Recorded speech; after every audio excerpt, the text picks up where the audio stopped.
Oke, teman-teman semua, datang kembali di podcast Muda Berdakwah. Kali ini di episode yang ketiga bersama temen gua di sini. Di samping gua ada Muhammad Abdul Aryan. Gimana kabar, Bang? Alhamdulillah. Alhamdulillah, Sehat, sehat Bang. Eh, di samping gua ini Abeng, biasanya dipanggilnya Abeng. Betul. Ini emang panggilan aja atau memang lu sendiri yang ini, Bang? Sejarahnya singkat sih. Lebih tepatnya dulu tuh kenapa dipanggil Abeng? Karena malas aja manggil Abdel. Bukan sih, itu pas udah gede. Oh gitu. Kayak apa sih namanya Abdel, kayak Cing Abdel udah Abeng aja. Tapi ketika kecil memang gue pas kecil itu kan susah nyebutin nama diri sendiri.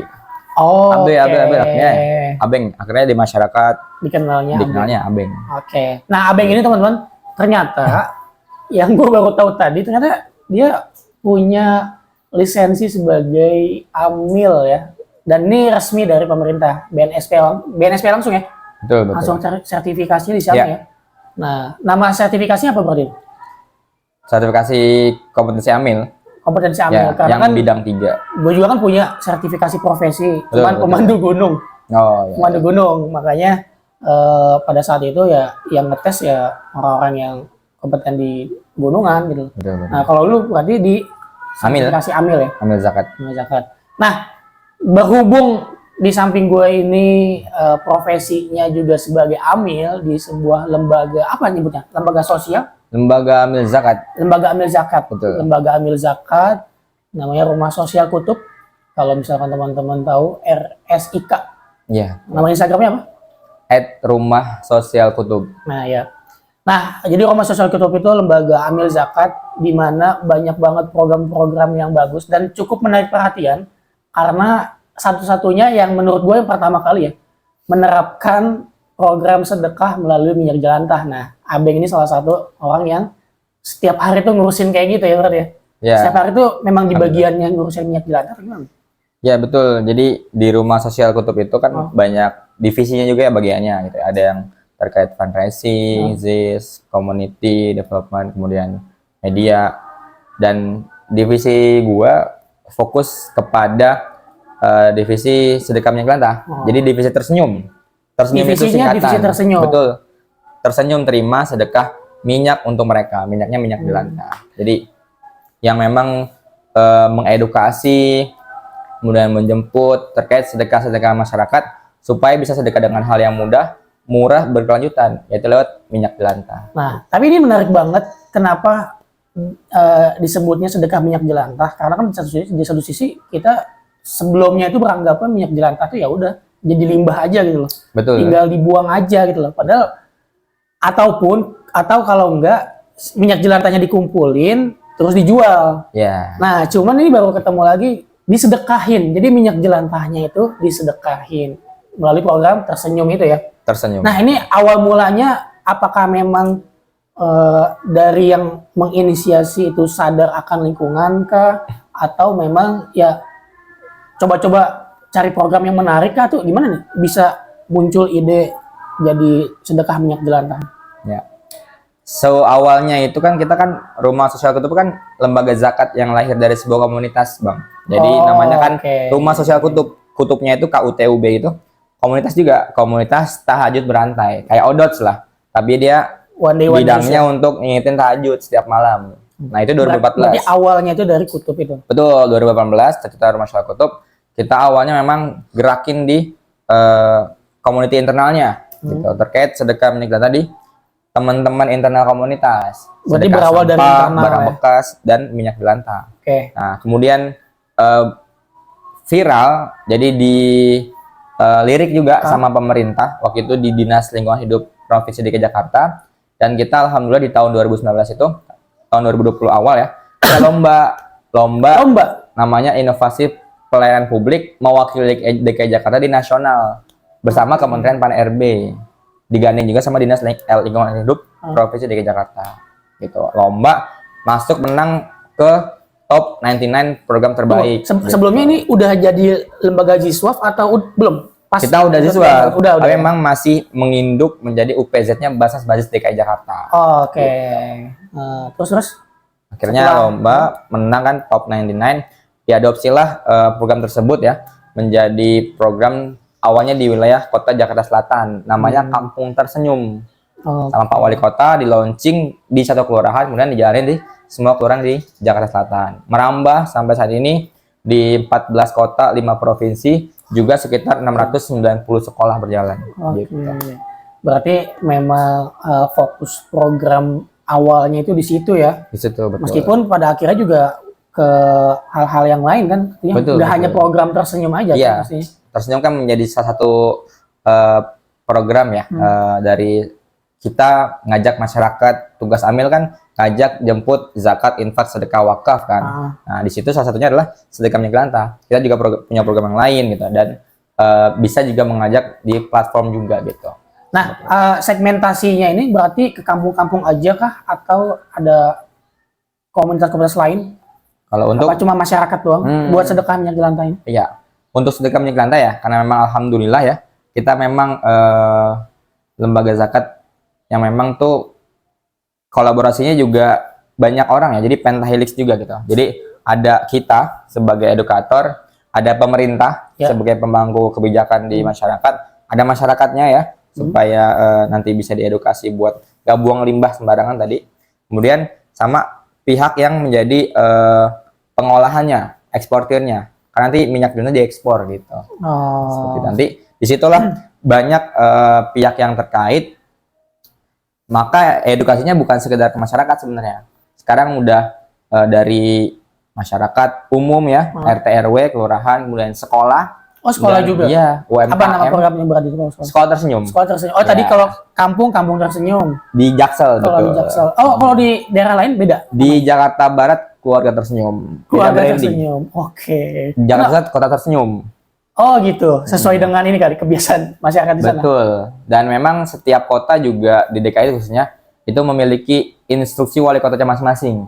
Jadi kita program ini nggak sekedar jalan gitu aja, tapi dari pemerintah itu mendukung program ini mensupport penuh dari instruksi. Ya semoga masyarakat juga bisa ikut andil lah dalam menjalankan instruksi tersebut. Gitu. Oke. Nah, tadi udah ada sekolah, terus kampung-kampung, keluarga, kota, Tersenyum ya. Nah, apakah memang dari program-program yang sudah dibikin ke masyarakat pada umumnya gitu, feedback dari Resik sendiri ke masyarakatnya itu apa selain ya lu udah sedekah nih? Nah, lu feedbacknya itu apa? Apakah ada hal yang dikasih sama setelah mereka sedekah? Apakah ada hal yang dikasih atau gimana? Ya. Jadi ketika mereka sedekah ya, kita awalnya kan implementasi adalah edukasi Bang ya. Jadi masyarakat nih kita anggap aja belum tahu nih program Tersenyum. Nah datang ke satu masyarakat, taruhlah satu kelurahan atau RW. Kita audiensi atau kita sosialisasi, mereka tuh harus memiliki 3 value ini dari program Tersenyum. Yang pertama value hidup sehat. Oke, hidup sehat. Caranya gimana? Yang awalnya memang kita masih suka memakai minyak goreng itu 3 kali bahkan lebih, kita edukasi. Bu, biasanya ibu-ibu yang suka masak kan, Bu, Pak gitu ya. Maksimal kalau penggunaan yang baik ya, menurut Dinas Kesehatan tuh maksimal 2 atau 3 kali pemanasan. Karena ketika berulang kali nanti akan ada zat senyawa yang bakal muncul yang sifatnya karsinogenik, yang itu menyebabkan pemicu bahaya kanker. Itu yang pertama. Jadi lebih cermat lagi buat menggunakan minyak goreng. Yang kedua, hidup bersih. Setelah menggunakan minyak goreng, jadi jelantah, coklat gitu ya, bahkan nggak ada yang hitam-hitam itu, jangan sampai dibuang sembarangan. Karena menurut data dari lingkungan hidup di tahun 2020, 97% masyarakat masih suka buang minyak jelantah itu ke saluran air. Jadinya apa? Mampet, kotor, bau ya. Jadinya polusi, banjir ya. Juga, betul. Ke air nggak baik, ke tanah nggak baik gitu ya. Karena 1 liter minyak jelantah tuh setidaknya dapat mencemari 500 liter air bersih. Gitu. Bahaya banget. Jadi ketika udah bersih, udah nggak dibuang sembarangan, udah nggak dikonsumsi terus, solusinya apa? Masuk ke value yang ketiga, hidup berkah. Ketika mereka nggak punya uang, ya kita ajak mereka tuh bisa sedekah dengan apa sih? Ya minyak jelantah. Kan tadi mudah ditemuin, murah, tidak memerlukan uang keluar, dan berkelanjutan. Selama masih masak di dapur tuh, sisanya berapapun sisa sedikitnya tuh ada minyak jelantahnya. Nah, ketika mereka kumpulin, wadahnya pun kami sediakan. Kemudian penjemputannya pun kami sediakan gratis. Jadi mereka nggak perlu beli wadah jerigen sendiri, enggak. Kami sediakan ada stikernya juga. Ketika mereka udah ngumpulin tuh misalkan sebulan udah kekumpul 5 jerigen kah di satu RW itu ya, nanti kami jemput. Nah itu nanti dijemput itulah nanti kami akan doakan, kemudian akan ada dana penyaluran sedekah untuk mereka kembali. Karena kami kan lembaga zakat ya Bang. Iya. Jadi mereka sedekah minyak jelantah, nanti kami akan ekspor ya minyak jelantah jadi biodiesel, jadi bahan bakar. Hasil ekspor itu kan ada nilai dana sedekahnya, ada nilai ekonomisnya. Yang kami proporsinya adalah kami ambil asnaf, ambil zakatnya, ambil sedekahnya gitu ya. Yang sebagian besarnya juga akan kami kembalikan lagi ke masyarakat gitu. Jadi masyarakat juga sembari sedekah, sembari juga dapat punya dana manfaatnya juga ya. sedekahnya. Untuk apa? Untuk program santunan sosial di wilayahnya, buat lingkungan penghijauan, dan untuk program-programnya memang menunjang kebersihan atau kebermanfaatan di wilayah masing-masing. Wah, ini gokil banget ternyata dari hal yang kita anggap sebagai ya limbah, sebagai hal yang nggak berguna lah selama ini. Tapi kalau misalkan kita tahu caranya, kita tahu kebermanfaatannya itu bisa jadi bahkan mempunyai value yang sangat besar gitu ya. Betul. Kita nggak perlu ngeluarin duit buat sedekah, Iya betul. tapi cukup dengan minyak jelantah itu bisa sedekah teman-teman. Nah tadi kan perihal programnya ya. Nah ada nggak sih kendala-kendala? Kadang kalau misalkan kita turun ke lapangan, itu kan pasti ada aja tuh. Entah itu ada yang warga yang menolak, entah udah yang apaan sih tiba-tiba minyak gua diminta-minta. Ada nggak sih pengalaman kayak gitu yang kayaknya nggak terlalu bagus? Betul. Kalau masalah atau kendala pasti ada ya Bang. Di awal program juga ketika kita belum ada di wilayah itu, ketika kita tawarkan, mereka kayak apatis gitu. Ngapain sih minyak jelantah diapain gitu? Mendingan dibuang. Karena kebiasaan kita kan emang habis pakai udah gitu buang. Terus kemudian kita bentuk pola yang baru, habit yang baru buat nggak dibuang sembarangan jadi sedekah. Mereka baru tahu manfaatnya itu ketika udah ada nilai uangnya tadi. Gitu. Jadi mereka sedekah tapi ada nilai uangnya. Nah, yang kendala yang saat ini gitu ya. Karena juga banyak kendala yang lain yang kami temukan tadi ketika mereka ketawarkan udah ngejalanin program, tapi ada nih pihak-pihak yang memang dia langsung masuk ke wilayah terkait jual beli. Jadi langsung potong pangkas. Lo punya minyak gak? Gue beli nih. Segini harganya. Kalau kita kan sedekah kan nggak bisa artinya tinggi gimana kan, jadi ada proporsi amil sedekahnya buat kita kan, asnafnya gitu.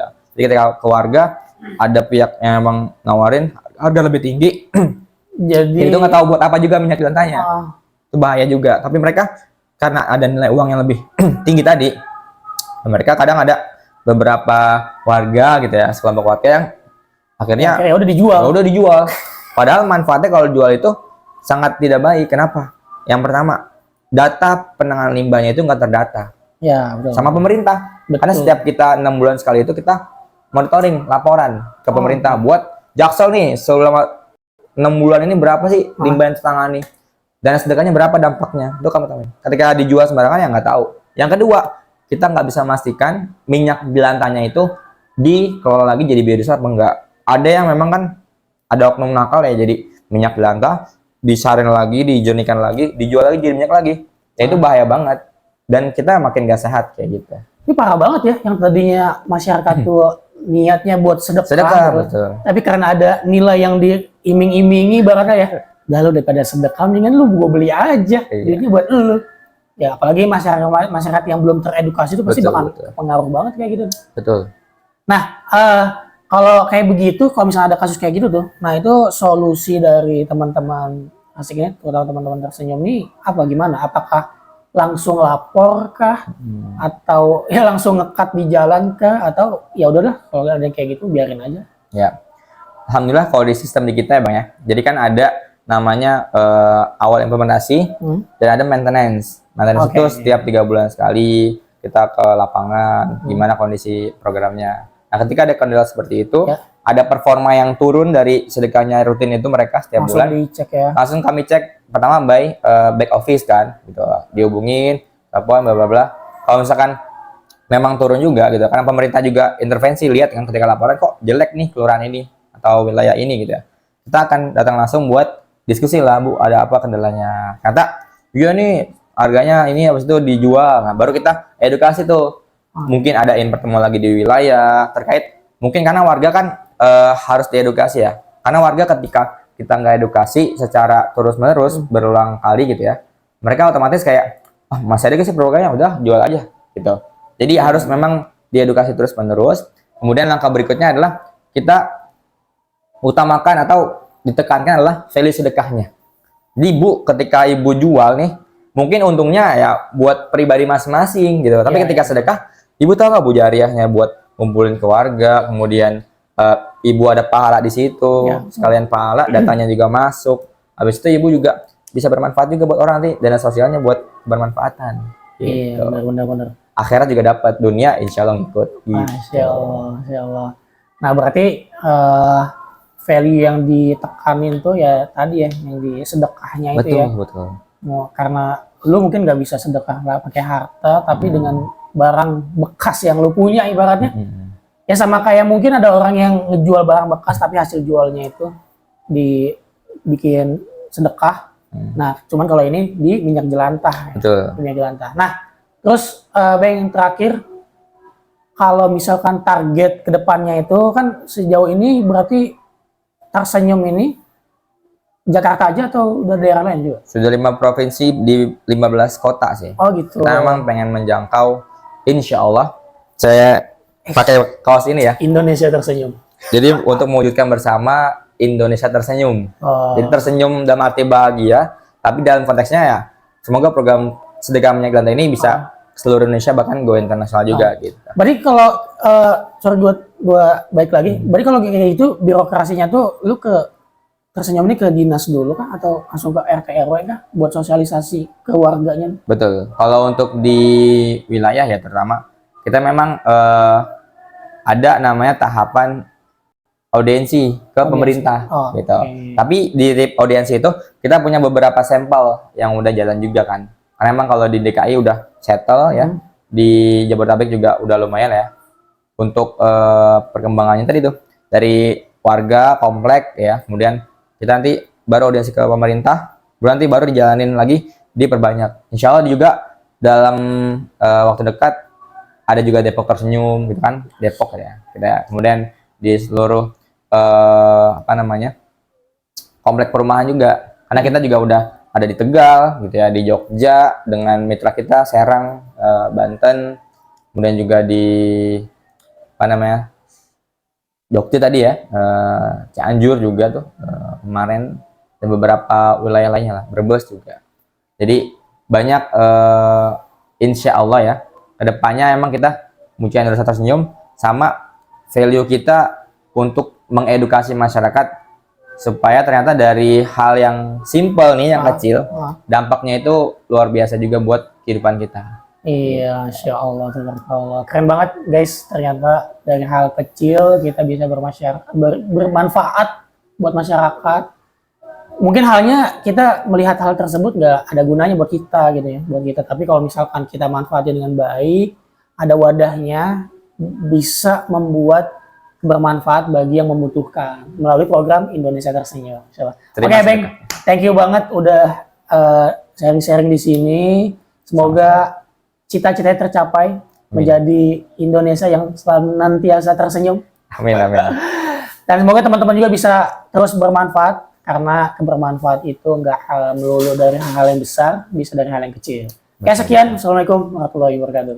Waalaikumsalam warahmatullahi wabarakatuh.